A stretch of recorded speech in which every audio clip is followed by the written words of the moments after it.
to our porno stream. I don't know. Should we do a porno stream? Let's bring in James Parker. Here he comes, my partner here. Pugs and Parker proudly present Pillow Talk on the Radio Misfits podcast platform. That was kind of weird, wasn't it? I don't another strike on my YouTube channel, so let's do the porno stream on our channel. Yeah. Well, it already is. This is on. Well, I guess this is.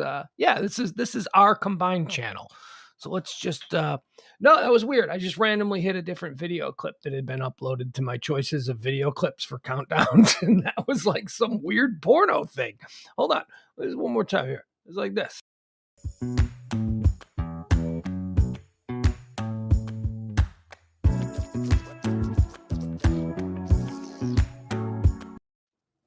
I don't know. I just thought that struck me, but I just randomly grabbed one, and that was a weird one. That's not porn. That's just a random countdown video. You didn't think it didn't feel porny to you? It felt porny to me. Because it had a very bouncy bass guitar. That's it. Yeah, probably. No. That is the bass is the big instrument in porn. You know, some of us think of jazz when we hear a slap bass. You know, some of us. I don't want to say I'm like cultured or cosmopolitan, but Jesus Christ, I can hear a slap bass without thinking about porn. Name a single jazz bass player. Go. Oh, Bootsy Collins. Not jazz, funk. I said jazz. Oh, Vitamin D. Vitamin D plays stand-up bass in a jazz band. Vitamin D. Okay, I was looking for an actual jazz player, but okay, you went with your. You know, all you had to do being from New Orleans was just say President Marsalis, and I'd go, yeah, okay, because I'm sure there's a Marsalis who plays jazz and is a bassist. Yeah.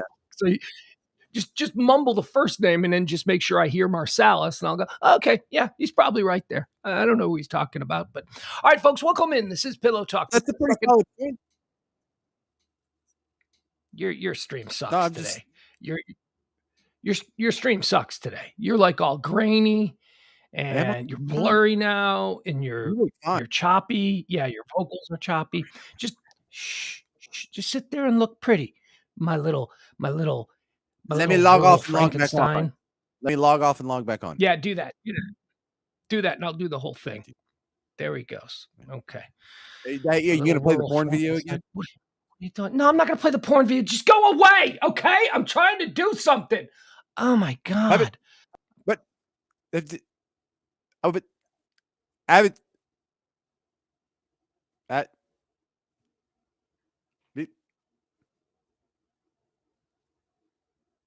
last word.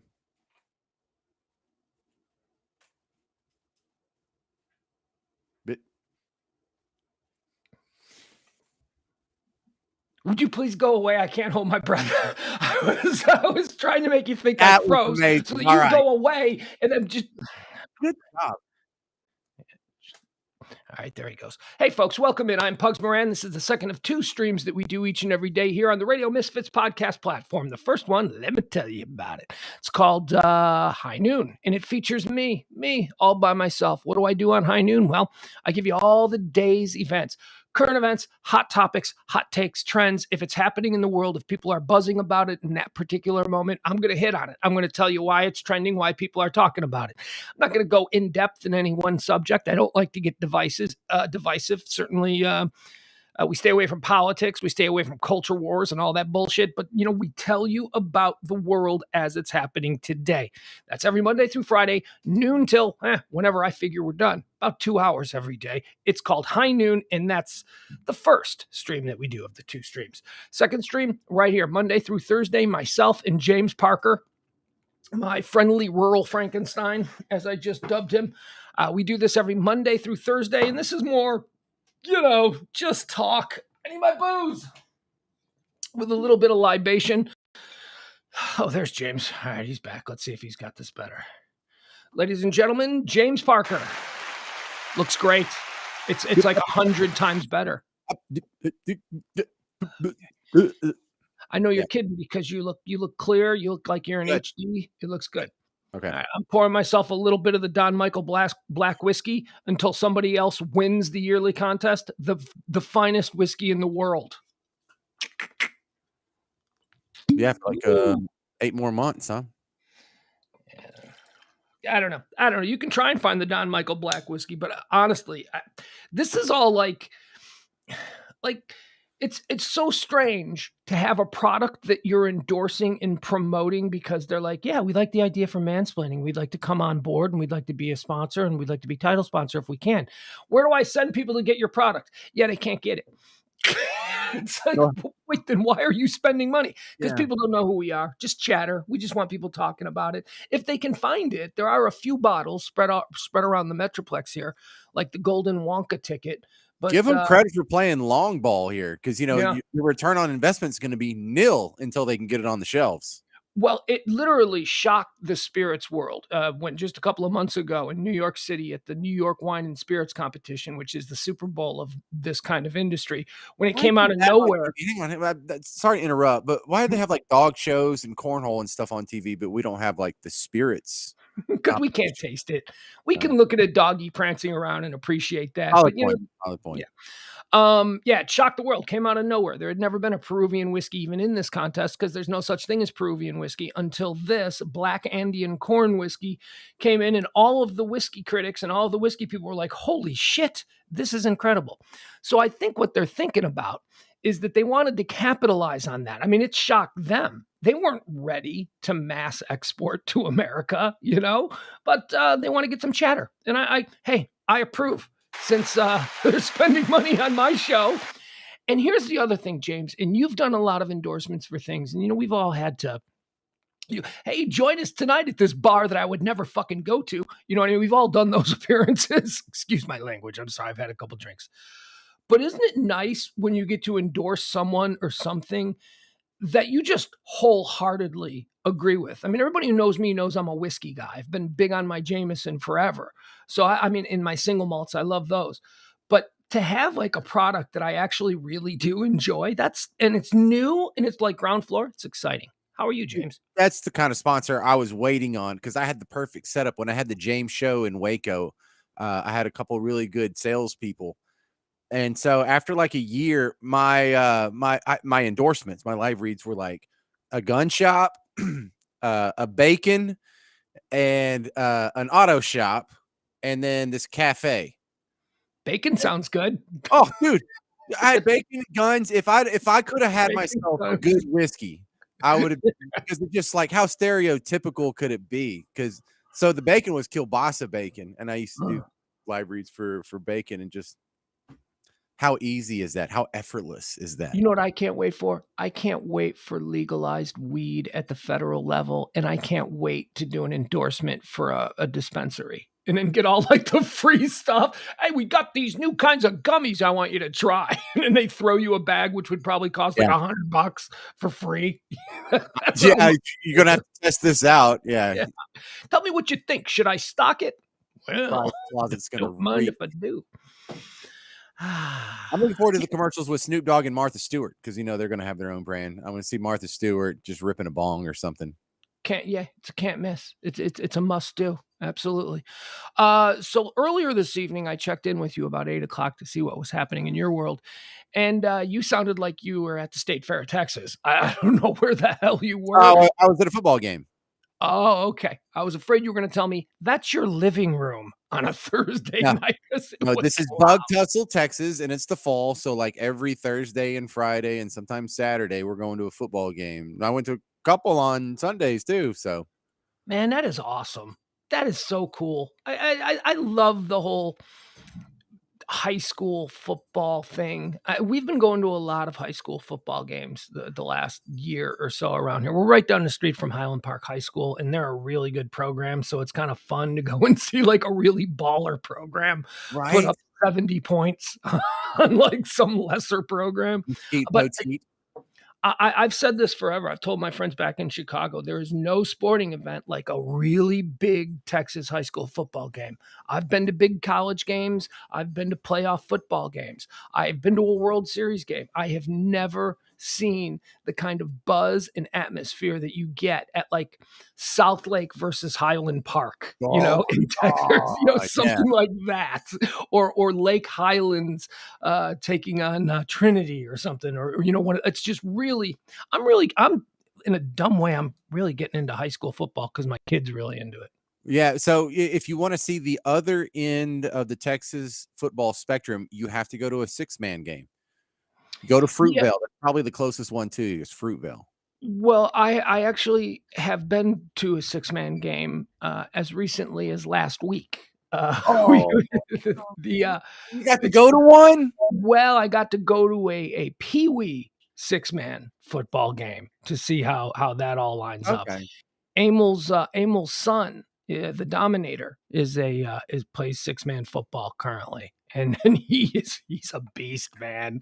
Me and our two kids, they're like offensive gigantic beasts. It's six-man was fun. As a matter of fact, I didn't realize it was six-man football until I made some comment on something, and my son turns to me and goes, "Dad, you know this is six-man, right?" And I go, no, not until you just pointed it out. It was, How fun.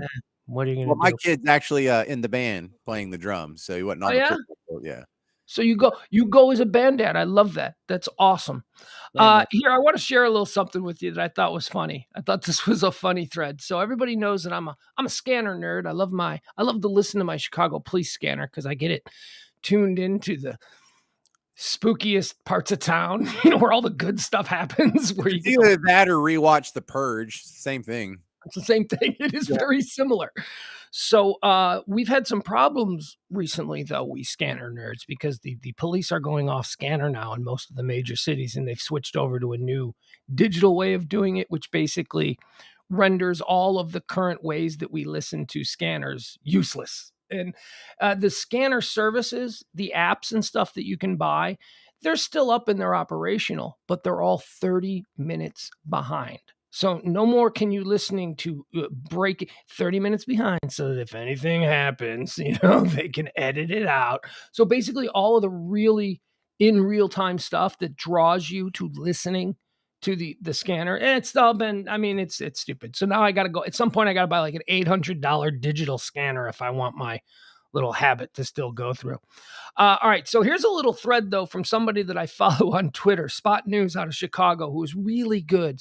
At Spot News Sun IG. If you want to follow somebody who's just, if you like mayhem, this guy is just constantly tweeting the mayhem. If there's a gun fired in the city limits of Chicago, this guy is on it. All right, so here is okay. So here's how this thread starts. Okay. Shots fired, 13 rounds heard at 8816 South Constance, multiple shooters. This is just a couple hours ago. Then the next tweet in this thread is 10-1, an attempted carjacking of an off-duty police officer. The off-duty shot one of the offenders. Okay, so now we're finding out what it is. We're getting more details. It was somebody tried to carjack an off-duty cop. Here's the next one. Slow it down to the 10-1. Sounds like someone tried to rob the off-duty police officer and she shot back. Then the next one says, there's a drop-off gunshot victim at Trinity Hospital. Like, okay, ready? It's getting more interesting. And then the next one. One of the offenders at the 10-1 involving the off-duty police officers left a shoe at the crime scene. The drop-off at Trinity Hospital is missing a shoe. So the guy that they just This dropped is off. like a trash version of Cinderella. Next tweet. Vehicle involved in the carjacking is a white Infiniti SUV belonging to the off-duty police officer. Next one. Vehicle. The drop off at Trinity High School is a white Infiniti SUV. Starting to put it together, man. Yeah, it's this whole thing. It's just over the course of like 20 minutes. This thread was like, oh man, this is a story. This is a full story. I love it. They do this. You get this drop offs. Are you familiar with the phenomena of drop offs? Drop offs are big in the scanner world. Drop-offs. Drop offs. Drop offs are when something has happened, like there's been an incident, and then the nearest hospital suddenly has a dude show up with a gunshot wound Right. who won't say what happened. And then the friends just leave him there. Well, in this case, dude got shot by the off-duty cop, left his shoe at the scene. And then his buddies, which good buddies will want to do, they dropped him off at the hospital before speeding off in the stolen vehicle that they just took. Idiots, man. People, man. Idiot. Yeah, they have not been caught. Let's see what the latest is. Yeah, nope, nothing, nothing, nothing. Still don't have them. SWAT is en route to the scene, though. I don't know why that would. All right. Like, how much money could you possibly get for chopping an SUV? Well, 5 grand, and then you got to split it with your buddy. So, what are you doing this for? 2 well, grand? well, you know, you're not just they're not. See, this is Chicago. They're kicking it up. They're a crew. They're working for somebody. So the 5 grand that they might get for it, they're probably going to see about 2 grand of that. 3 grand of that gets kicked Mhm. up to whoever the outfit guy is, be it mafia or the gang leader, the regular gang leader. Yeah. I mean, that's probably. Well, let me put it to you this way, James. Let's say they have to split 3 grand among a crew of 4 guys, and let's say they jack 5 cars a night. Yeah, I think that's pretty good money. It's more than you and I are making. No, can you do 5 cars in a night? Oh yeah, these crews. Oh yeah, stolen car crews, especially in Chicago where there's just an epidemic of carjackings going on now. Yeah. Oh yeah. Well, maybe not 5, but let's say you do 3. And let's see your part of it is $800 a car. For one night's work, wouldn't you take $800?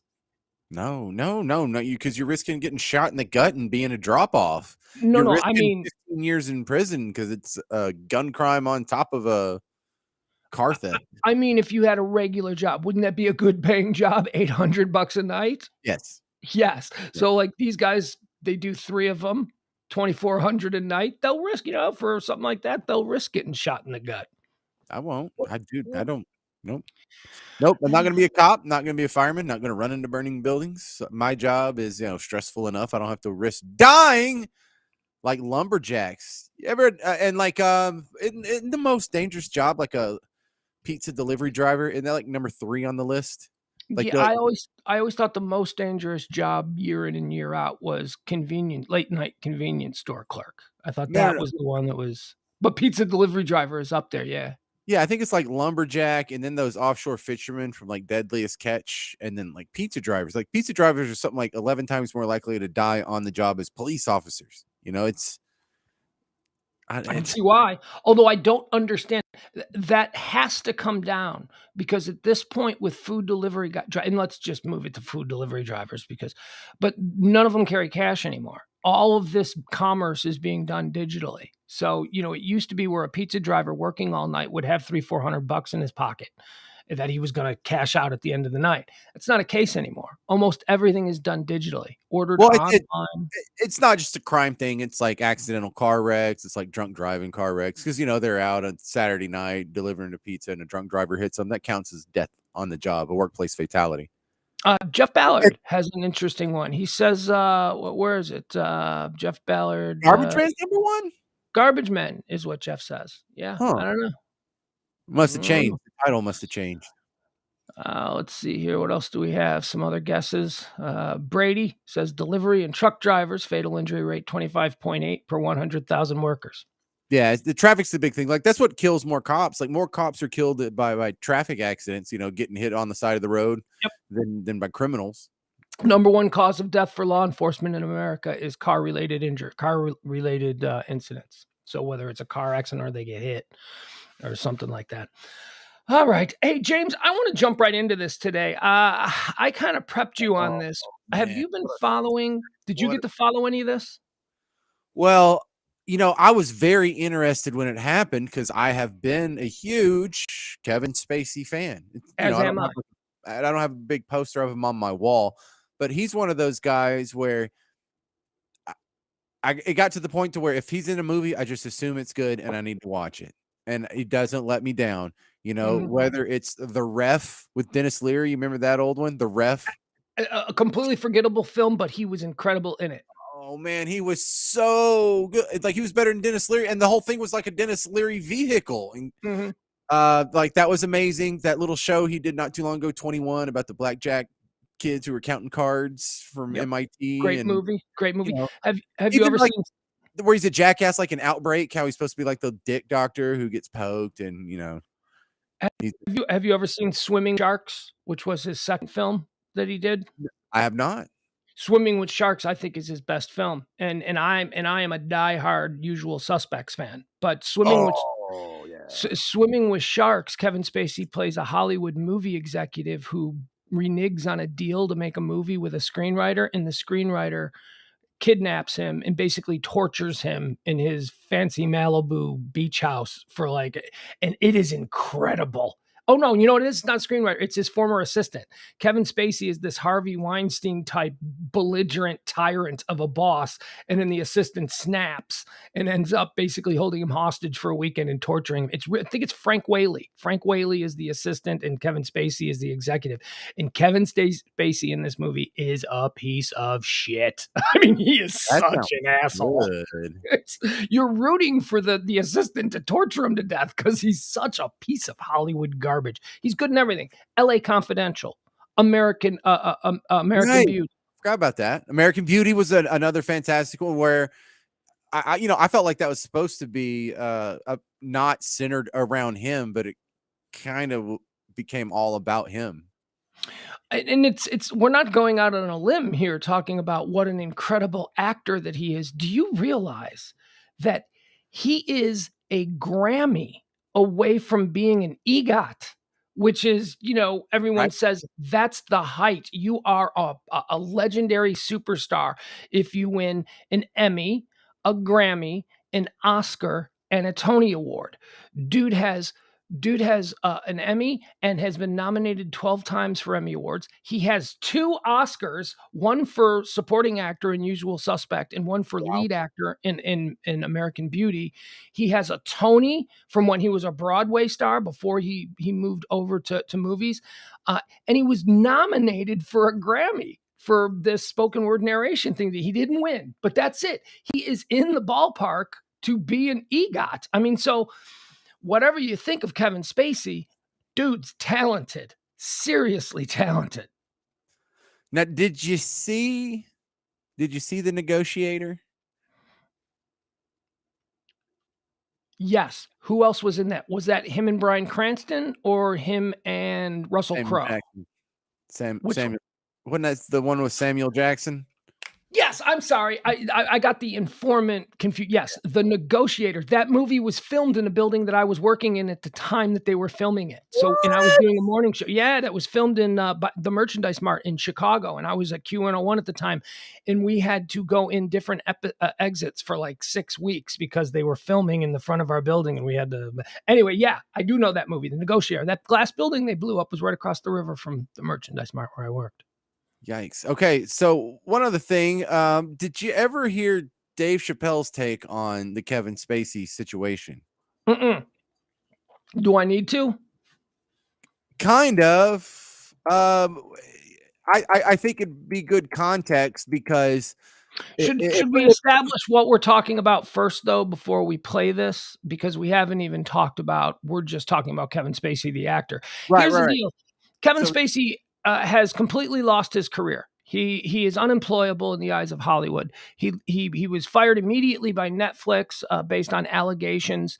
He was fired from the Ridley Scott film All the Money in the World, and after he finished his job, the movie was finished, and then these allegations broke, and they removed him from the film and recast Christopher Plummer, and he had to reshoot all of the scenes. He's done 2 movies in the last 6 years. This is again a 2-time Oscar winner who is in the prime of his career. He's not an old man. This is a 2-time Oscar winner. He hasn't worked in years because of all of these allegations. What's that? They're walking into the last 6 episodes of House of Cards. Yeah, he got immediately thrown off of House of Cards because of all of these allegations. And today, well, for the past couple of weeks, he has been on trial for it's been with Anthony Rapp. If you don't know who Anthony Rapp is, he's most famous to people for, I guess, being in Rent. No, but I don't know who those people are. He's on Star Trek. He's on Star Trek Discovery, and he's the redheaded kid. You remember the redheaded kid from Dazed and Confused with the glasses who was kind of in love with the younger girl? Yeah. Okay. So that's him. That's Anthony Rapp. Anthony Rapp accused Kevin Spacey of molesting him or sexually assaulting him when he was 13 or 14 years old back in 1986. And, I mean, it It was bad. The charges were bad. Details that Anthony Rapp gave about this situation were really troubling, seriously disturbing. And it looked, yeah, look, I was on the Kevin Spacey is a dirtbag the entire time. I agree. There was so much of it that you're like, oh, it's got to be. Today he was acquitted. Today he was a jury returned in the case that Anthony Rapp and his attorneys were bringing against him, and he was acquitted because in none of this. I mean, I had talked about this story, especially on the High Noon Show, for the last week or so since it was, and I wasn't really paying attention to it because I was being closed-minded, and I'm like, oh, let's make fun of Kevin Spacey. Look at him, the big screw up who trashed his career because he can't keep it in his pants. And now he's probably a child molester as well. So I didn't really know the details, but here's the most damning detail. This kid, and Anthony Rapp, who's no longer a kid, he's 50 years old, he described the party that he was lured to by Kevin Spacey when he was 13 years old, a Manhattan party. And he in great detail, like 14. What was he? 14. He was 14. So he described in great detail the way an actor and a well-trained dramatist might, down to the different decorations that he saw in the apartment, which would come back to bite him in the ass. He said that he showed up at the party and he felt uncomfortable because everybody was older, because he's 13 going to a party. And so he removed himself from the party, went into the bedroom to watch TV. This is when Kevin Spacey came busting into the bedroom and basically laid on top of him on the bed and tried to make his move on him, which Anthony Rapp was able to wiggle out from under Kevin Spacey. Kevin Spacey was drunk, according to Anthony Rapp. And then before he could get to the door to the bedroom to rejoin the rest of the people in the party, Kevin Spacey jumped in front of him and said, "Do you really want to leave?" And, it was very creepy and all that kind of stuff. Well, as it turns out, they got that apartment. They got the floor plan for that apartment. It's a studio. There wasn't. So this whole story about the kid, I was so frightened at his apartment in New York on that night that I removed myself and I went into the bedroom to watch TV because I was just a little boy and that's what little boys do. You know what I mean? He was playing that whole, the bed would have been in the middle of the room where the party was going on. Kevin Spacey has maintained the entire time that he has no idea what this kid is talking about, he doesn't remember it. But he apologized in the days following the initial accusations because his PR people said, look, you can say you don't remember it, but say something like, if this did happen, I'm terribly sorry. And I want to apologize to. He now says that he should never have done that because he didn't remember it. And he was just trying to stave back the mob. But that's pretty much it. That's what the jury heard. The jury deliberated for less than 90 minutes, which is super quick in a high-profile case like this. And they came back and said, we don't believe this kid. And I'm telling you, I'm feeling kind of bad because I made fun of Kevin Spacey a lot. I jumped off the I like Kevin Spacey train. And now I feel like maybe I owe Kevin Spacey an apology because he didn't do this. Now, there are other ones out there, and we'll talk about them. James?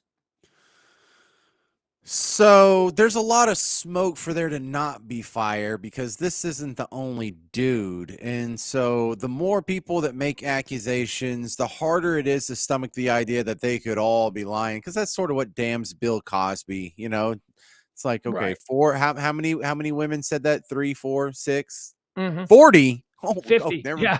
Like over 50. Jesus Christ. Okay, never mind. I take it back. Deshaun Watson, same thing. He asked a couple of, masseuse to finish him off. Oh, 24? Yeah. Oh, no, Jesus Christ. God. Okay, so they're not lying. They're not all lying. Harvey Weinstein. There are just hundreds. A parade of beautiful women. Okay. Yeah. So I'm not sure how this jibes with that. And also, Jeff asked, is he vindicated now? No, but the evidence. No, wait. In this case, he is. In the charges that Anthony Rapp brought, yes, he's vindicated. It does not appear that he did this. It appears that Anthony Rapp, for whatever reason, is just trying to.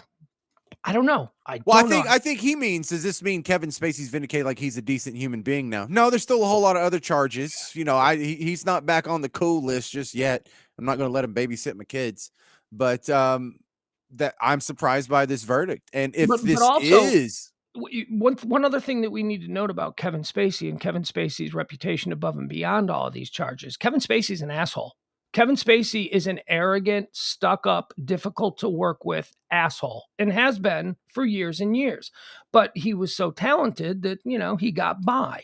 But so as far as like, Kevin Spacey a good guy? No, these are not extremes. Just because he was vindicated in this case doesn't mean that he's a good guy or that he's not guilty of any of the other ones. However, does the general public know that like a whole bunch of the high profile other ones have been dismissed with prejudice by the judge? I mean, he's knocking these down one at a time, James, and I don't think he's getting enough credit. This is the third time now. This is a civil trial, but 2 previous criminal charges that were brought against him have been dismissed and thrown out with prejudice, which means, the difference of with prejudice and without prejudice. With prejudice means you're done. Don't ever file these charges against him again. These are ridiculous. That's what with prejudice means. So this might be the highest profile victory, but it's the third in a row. It's the third in a row that he is knocked out of the park. Well, let's answer some of the obvious questions here. Who's that over there? Carrick says, why did Rapp sue and go through the whole process like he already killed the guy's career? He has 40 million reasons to go through this process. It's a civil lawsuit for $40 million. It's also and by the way, hold on. The other thing about that, and I'll let you finish, is it's not just 40 million reasons. It's because there was a really good chance it would settle. There's a really good chance that he could just walk away with a cool $250,000 in his pocket just for telling this story. It's not just about the 40 million. It's about how much will you pay me to make me drop it.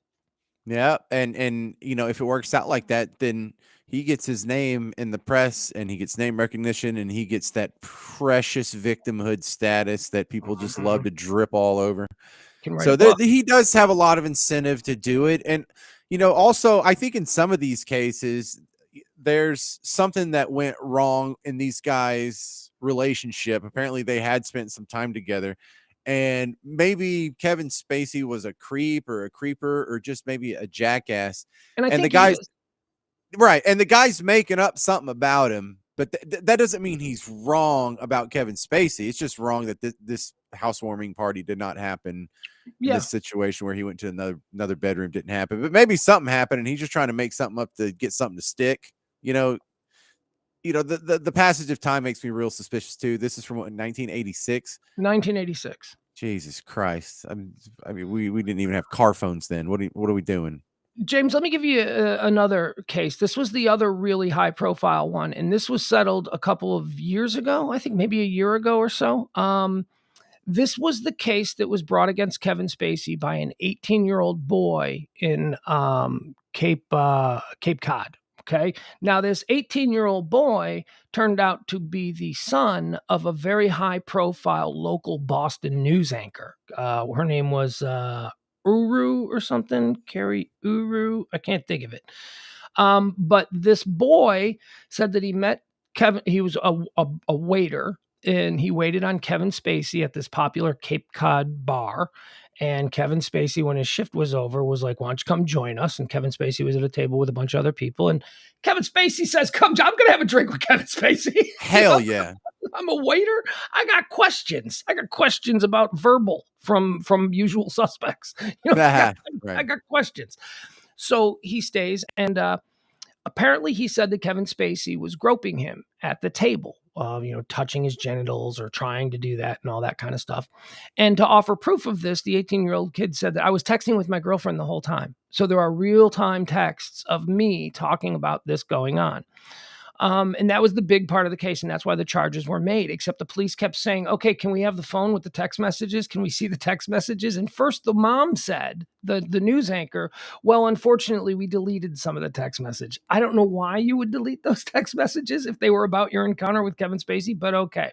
And then finally, when the judge was like, you got to turn over some evidence for this. You're not saying you're not bringing anything to the table other than just saying that he did this. And then finally they admitted, oh, we lost the phone.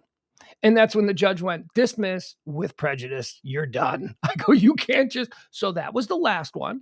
And that was a little bit of a blip, but it certainly didn't get a whole lot of talk because we had all decided at this point that Kevin Spacey was a monster. So now we've got that one, we've got this one, and then we've got one in Los Angeles concerning a masseuse who had no evidence, but the criminal charges were filed in the county of Los Angeles, they're saying, based on pressure during the Me Too movement to show that they are, the Los Angeles police had been under a lot of pressure because they didn't follow up on a whole bunch of Weinstein stuff over the years. They have been accused of protecting celebrities. So when this masseuse said that Kevin Spacey touched him during a massage, which is weird because isn't that what happens in a massage? But this masseuse had no evidence and all, and then the masseuse died. The masseuse died. I believe it was a drug overdose, although we could look into this. So then that judge went, yeah, this one is now dismissed. This is stupid. What he is still facing, he is facing a number of charges stemming from his time as a theater director in London. And he has already gone there in June and gotten in front of the judge and said, I plead not guilty. And he is going to face those trials in June of next year. So, we'll see how those ones go. But so far, the dude is 1, 2, 3. He's 3-0 against these accusers. So Kevin Spacey, I'm trying to find the story and I'm not. He was teaching acting classes at a theater. He had gone to Juilliard, had some success in Broadway. And I recall there being a consensual series of sex acts with a kid who I think was 18 or 16 or something to that effect. Like someone's come out and said that. Now, there's nothing. That might have been the Cape Cod kid who was 18 years old who couldn't. No, that kid was straight though, right?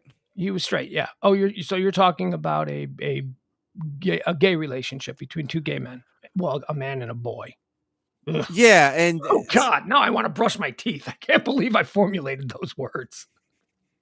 Yeah, this is all just awful to talk about. But there is some sort of history of Kevin Spacey trying to get with some of the students at his acting classes. Now, I don't think that makes him a monster because I think in the heterosexual world, that's probably a common thing. Guys who are teaching acting classes getting with the young actresses that are, trying to. James Franco. It's what happened to James Franco. He was banging his acting students. Is that what happened with him? Yeah, that's why he got Me Too. He was accused of starting an acting school just to meet vulnerable young actresses. Oh my God. James Franco has to do that. James Franco could walk into any bar anywhere in America and leave with the hottest girl in there. He's James Franco. And just, yeah. So what do we have? What's the total number of people who have made claims, just said things out loud about their personal negative sexual experiences with Kevin Spacey? Because I remember it being like 20 at some point. I don't know. I wouldn't even know how to calculate that. I mean, I've only been focusing on the accusers who have. And look, right, man, I'm telling you, I'm trying to give you the most complex description of my feelings about Kevin Spacey. Love him as an actor. Love him in everything that he's done. Know at the same time that he is a well-known jagoff. He is a dick. People don't like him. He's mean. He's a jerk. Okay. And he's had all these charges. So, I mean, this is all very complicated, good actor, also an asshole. That's fine. I assume I've met a lot of famous people in my years doing radio. Some of them are dicks. Yeah, some of them are just dicks. All right. So let's do this Chappelle. Let's hear what Chappelle said, because this was before he was being exonerated on any of these charges. This was sort of in the depth of all the accusations here. See my share screen? Yeah, I do. But you know how difficult it is for us to play video. What are you talking about? This is going to work perfect. Watch. Wow. I mean, it is really bad out here, isn't it? Kevin Spacey's out here grabbing men by the pussy. I didn't even know that was possible. Jesus Christ.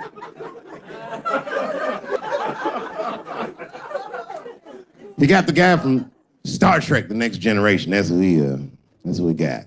Last time, it sounds like he was more than that, but that's who set it off. He's 14 years old. and Kevin Spacey accosted him at a party, which I gotta say, by the way, for the record, been to a lot of parties in my day. Never been to a good one that had 14-year-old boys in it. No, me neither. Not even when I was 13, you know what I mean? Who wants to kick it with a bunch of hubba bubba chewing niggas like, having a good time, nigga. Yeah. Ironically, the kid grew up to be gay anyway, which means Kevin Spacey can sniff that shit out like a truffle pig. Yeah, he's what I mean.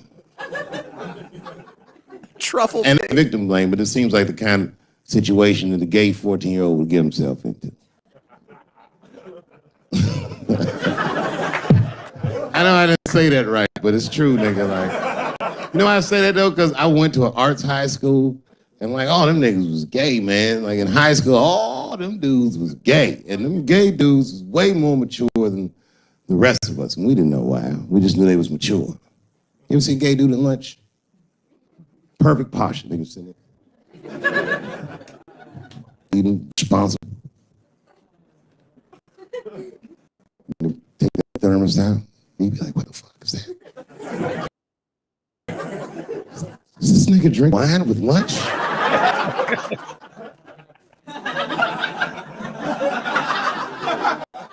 We didn't know what it was.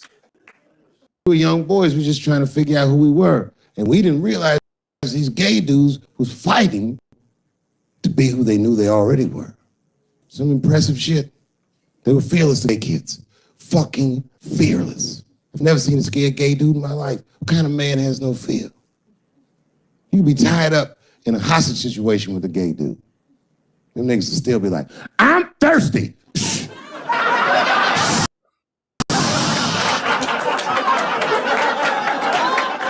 I'm thirsty, David. I need something to...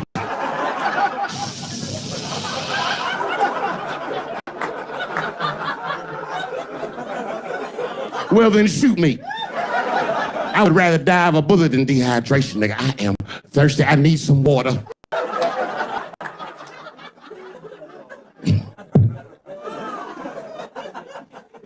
All jokes aside, Kevin Spacey shouldn't have done that shit to that kid.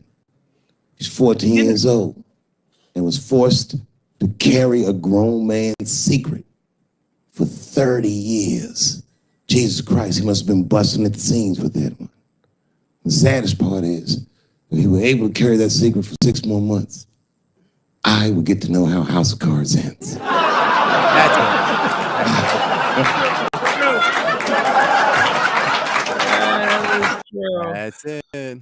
All right. Why he's the best. Yeah, how do we pronounce this? CarQ says, I had a gay friend in high school who had a relationship with a 50-year-old dude. Not saying it's okay, just seems very common in that world.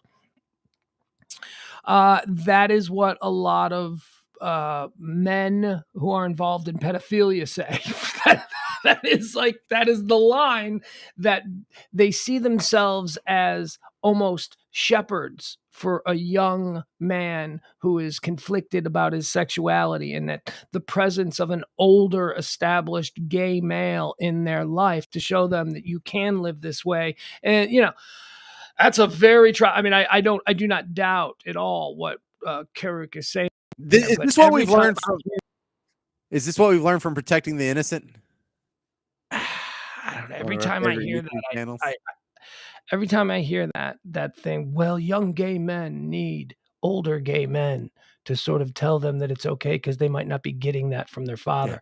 Yeah. Or you're a pedophile. Yeah, or you're a pedophile, and this is just That's really another convenient. explanation. Yeah, this is not okay. So you can do that. You can mentor the young gay man and not sleep with them. Oh no, I'm going to sleep with him. You know, that's always like. I don't think this is all based on altruism. I think there's something in it for you, isn't it? Right? Isn't it? Yeah. You're not just being a nice guy. This is So that's a very. I've heard that before. The whole thing. It's very common for older gay men to take a 14, 15-year-old young gay child, and that's what they are. They're a child, under their wing and show them that it's all right. Because James, their father might not be approving of this. Like, it's like that whole argument. Holy shit. Yeah, well, their father wouldn't approve if it was a 50-year-old dude on their daughter either. It's because you're old, you nasty bastard. Yeah, you creep, you weirdo. And by the way, Kevin Spacey does appear to be a world-class gold medal winning creep, but it doesn't mean that he's a child rapist, and it certainly doesn't mean Look, are we going to start calling out Hollywood creeps? Well, actually, I think we are. I think that's where the Me Too movement has gotten to. Well, look, Jerry Seinfeld, when he was 39, was dating an 18-year-old.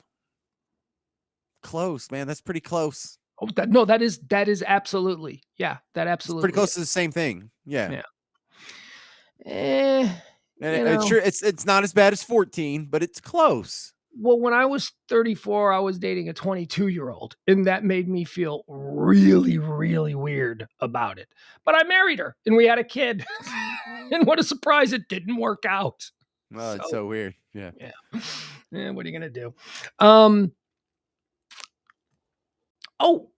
Any other thoughts on the whole Kevin Spacey thing? Because yes, I have a ton of thoughts on the Kevin Spacey thing. Go, give them to me. Let me hear. Number one, if we have all been wrong about Kevin Spacey, and I like to collectivize the guilt that I feel on you, Pugs, and then all these other people watching over here. If we were all wrong about Kevin Spacey, then that's pretty shocking as well, because that means there's some Anthony Rapp out there that can just take down any old innocent dude who happens to be dickish enough that no one's going to defend him. And I don't like to live in that world either. There can also be, James, but it doesn't have to be an Anthony Rapp. There could also be an Andrea Rapp. This is the problem with the whole Me Too argument that you hear from some people. Believe all women. No. Hell no. Hell no. Listen to all women. Give all women with these kinds of stories the proper respect and give them a place.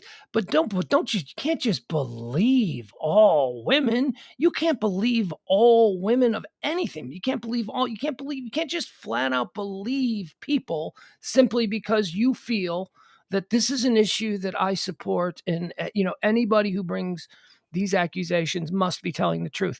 You're insane. I mean, the world has been filled with groupies, and, look at professional sports. The girls, I always go back to the girls who hang out in the hotel lobbies, trying to get pregnant by an NBA player. Let's stop acting like everybody is it's not as concrete. It's not as black and white as I think it's presented. It's not as man bad, woman good.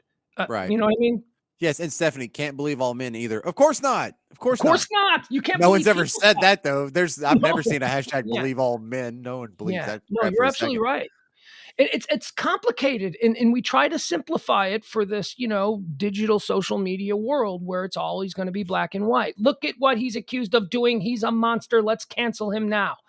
That shit's got to stop, man. Well, part of the injustice, to take a zoomed out look at this, is the Me Too movement started with some legit skins on the wall. I think, a lot of people say Harvey Weinstein's sort of ground zero, but I would submit that Bill Cosby's really what kicked off, the first rock in the avalanche. And it took a lot of people who didn't deserve to get swept up in that with it, because after a couple of big names went down, then we look at Aziz Ansari, who's kind of a creep, but not nearly like a Harvey Weinstein criminal level creep.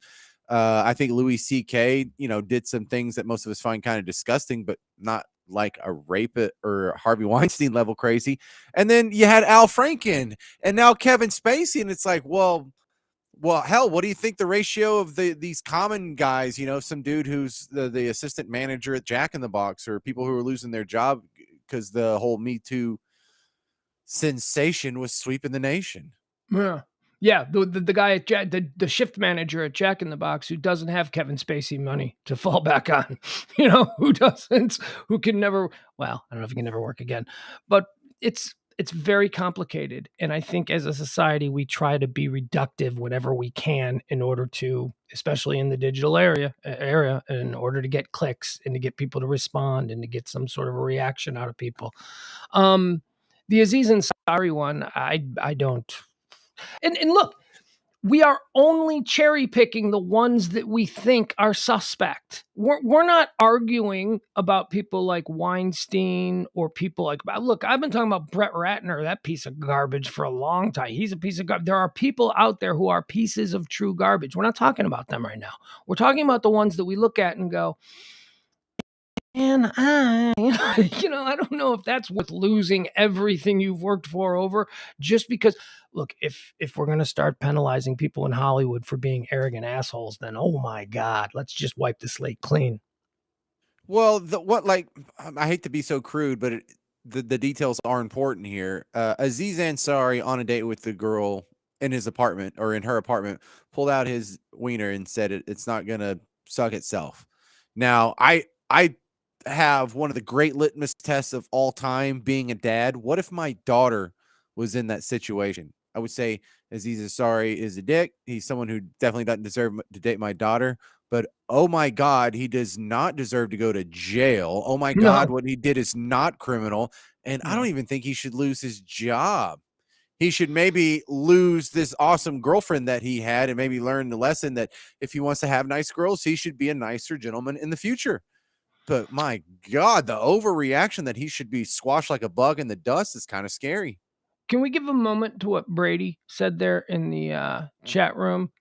As was evidenced by Jennifer last night, so many folks questioned her victimizations. What is the difference? That's a really good point. That is a really good point. There are a whole bunch of people, men and women alike, in the chat room last night who had no issue calling bullshit on her story, right? So, yeah, there you go. Women, I'm not saying that look, I thought she was a nice girl and very complicated situation she's going through, but all right, what else, James? You got anything else? Have I seen the Coco scene in Sopranos with Meadow? Which one was Coco? That sounds. I only have 5 episodes left, so don't ruin anything for me, you buttholes. I just finished what I don't know what that even refers to. What is the Coco scene? I want to know more. Which one's the Coco scene? Is Coco a person or is Oh, was it when she was in the restaurant and the New York henchman who worked for Phil Leotardo said, "You got a little something on your lip, hon," when he was trying to like intimidate her when she was on her date with Jason Parisi, son of Patsy Parisi. Another one of the No, Sopranos. I don't remember that. You don't remember? Remember when the New York thing was popping off? Yeah. Stephanie says if I invite a guy to my apartment after a date, that I'm hoping for more than just a drink. Yeah, and Season Sorry was probably a little too crude, but I mean, he's in the situation where it's go time and he's trying to be funny. Maybe he thought the girl would laugh and it just bombed. And, he seems like an awkward dude that's not really socially smooth to begin with. Just an idiot. Hey, Jeff Ballard. Is that in the final like 6 episodes? Like, is it possible that James, you haven't gotten to that scene yet? The Coco scene? Which one's Coco? Well, No, sounds Coco, familiar. she was drinking cocoa and she had some cream on her lip. And one of the New York mafia guys approached her. You haven't seen that yet. I don't think I've seen this yet. This must be So in like she's not the dating 6B. Jason Parisi yet. She's not dating Jason Parisi, and he's not at war with New York yet. Because this is what sort of kicks off the war with New York. All this has to happen before the end of the show? Oh yeah, man. It does not limp to an end. It doesn't. Okay. There's like a lot of really good stuff that happens. Christopher's still around, and you a-holes ruined that for me. So I'm waiting for that shoe to drop. Oh, Christopher hasn't died yet? No. Oh yeah, then you got a little bit to go. Then yeah, you haven't seen the Coco scene. I'm on 6B. And the Coco scene isn't really that. I mean, I don't really even understand what point he was making there, but here's the tough part about the Kevin Spacey thing. Does he get to have that last season of House of Cards back? No. Like, there's irreparable damage to this guy, and even if he's exonerated in all these, these comebacks sometimes happen, but they don't always. That's Robert Downey Jr. can come back from being in the gutter, face down, coked out, or whatever.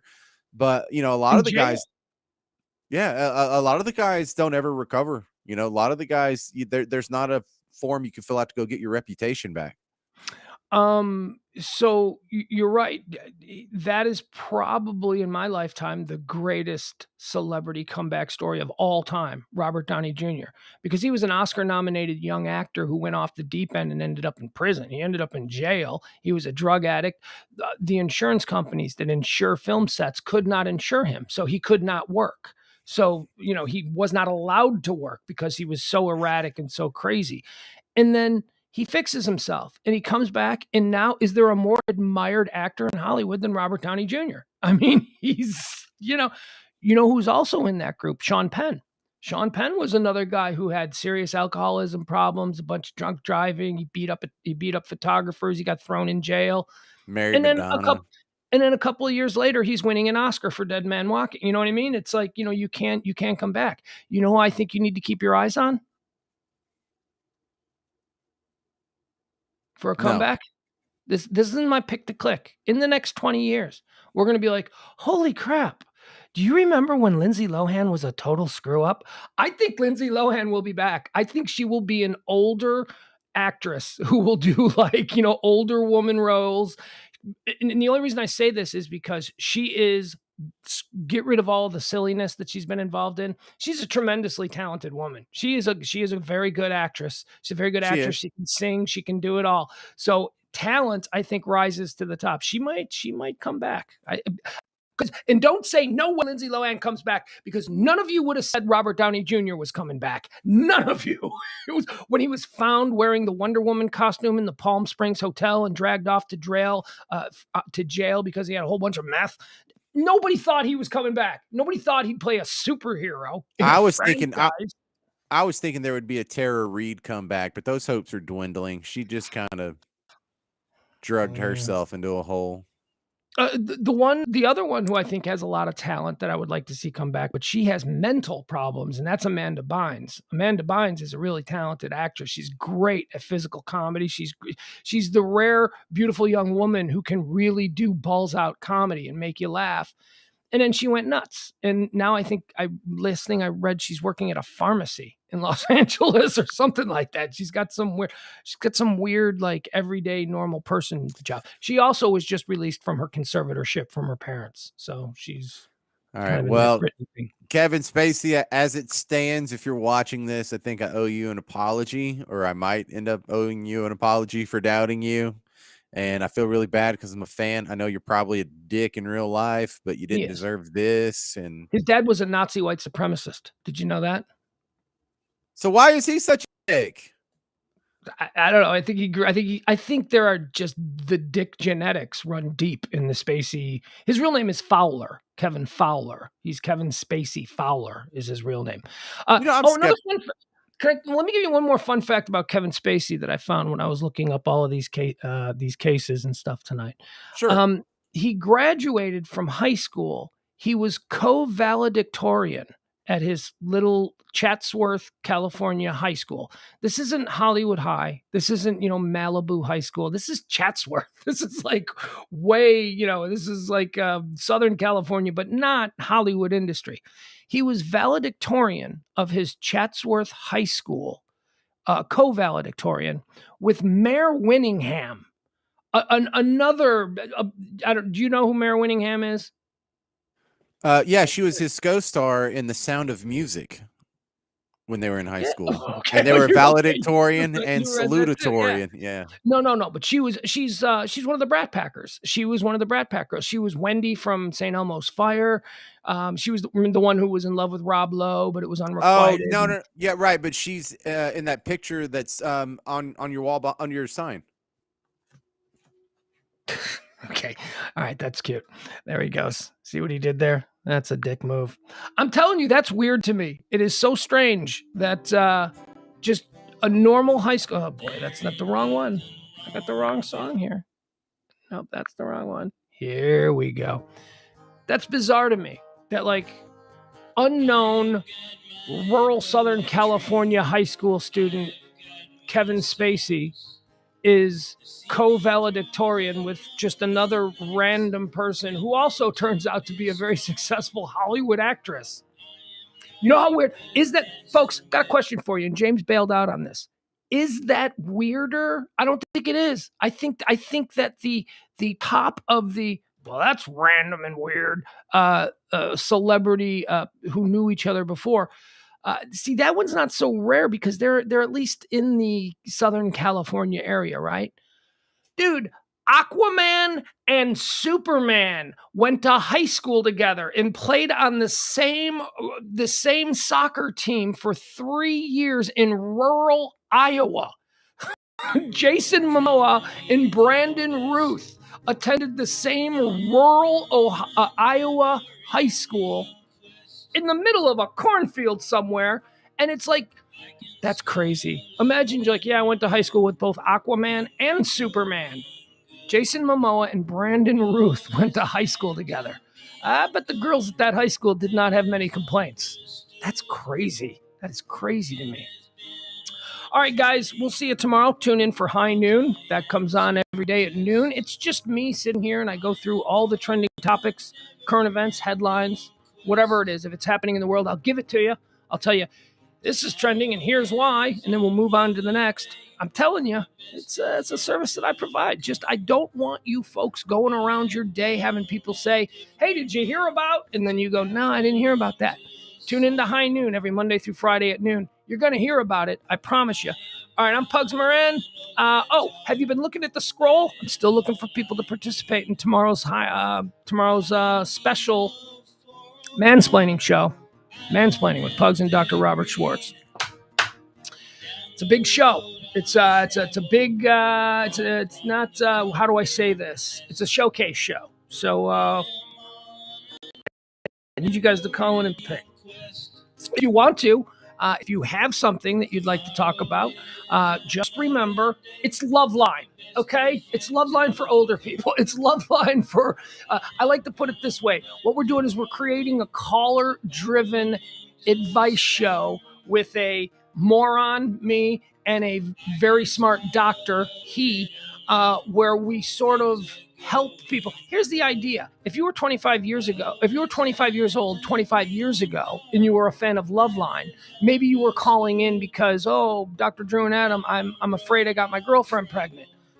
It's been 25 years. You're now 50. Maybe now you want to call in and say, hey, I think my daughter's pregnant. Anyway, that's what it is. If you'd like to participate, you got a scandal, you got a situation, somebody at work bugging you, got problems with your boss, we can help you with it. That's what we do. Mansplaining tomorrow night, 9 to 11 Central Standard Time, right here in Dallas-Fort Worth on 97.1 The Freak. You can listen on the iHeart app. Although I apologize, I guess there were some issues with the app last week where the music was super loud and it was over. They've assured me that they have fixed it. The Mansplaining show was not the only show affected that way. All the other shows were as well, so they got on it.